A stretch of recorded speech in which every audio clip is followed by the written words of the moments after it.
চশমা museum, a house of world class, জলট্যাক মোড়, বহরমপুর মডার্ন হোটেলের সামনে। 2021 সালের 8ই জুন প্রতিবেশীর মধ্যে পথ ব্যবহারের বিরোধকে কেন্দ্র করে সংগঠিত এক নৃশংস হামলার মামলার আজ গুরুতর রায় দিল আদালত। ফাস্ট ট্র্যাক কোর্টের বিচারক সুলগ্না ঘোষ দস্তিদার 10 জন অভিযুক্তকে দোষী সাব্যস্ত করে একাধিক ধারায় সাজা ঘোষণা করেন। আদালতের রায় অনুযায়ী ভারতীয় দণ্ডবিধির 302 ধারায় খুনের অপরাধে 10 জনের যাবজ্জীবন কারাদণ্ড এবং প্রত্যেককে 20,000 টাকা জরিমানা, অনাদায়ে আরও 2 মাসের কারাদণ্ড দেওয়া হয়েছে।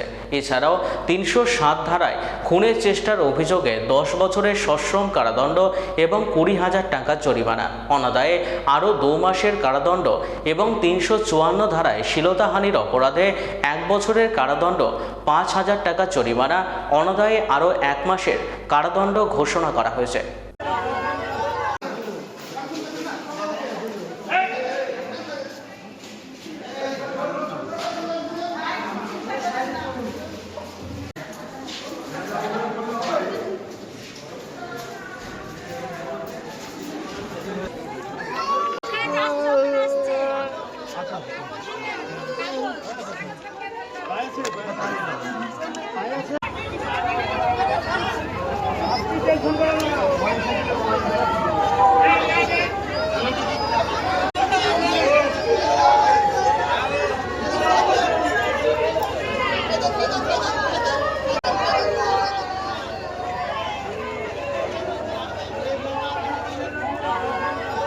আজকে 10 জনের যাবজ্জীবন 3টে ধারায় সাজা হলো।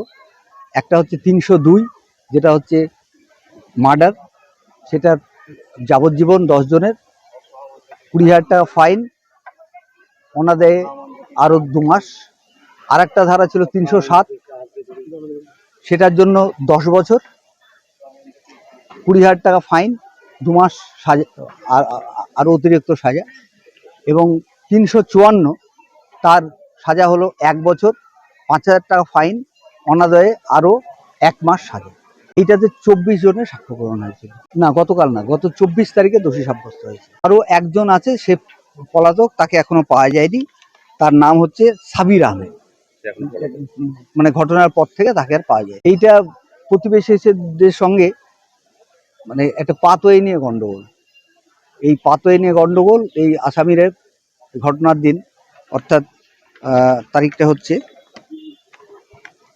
8/6/2021 তারিখ, ওই 3টে নাগাদ সবাই হাতে লাঠি, লোহার রড, শাবল, লাহিসো এই নিয়ে বাড়িতে ঢুকে কমপ্লেনেন্টকে প্রথমে মারধর শুরু করে, তার মানে শ্লীলতাহানি করে।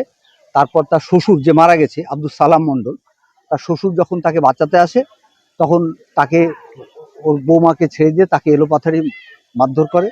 এবং তার দুই ভাই নাম হচ্ছে সাইদুল মণ্ডল, যে পরবর্তীকালে মারা গেছে, এবং মাজিদুল মণ্ডল, এরাও যখন বাঁচাতে আসে তাদেরকেও চরম মারধর করে এবং তারাও জখম হয়। Fast track fast court, Sulagna Ghosh Dastidar. আমার নাম আরিফুজ্জামান, সরকারি আইনজীবী।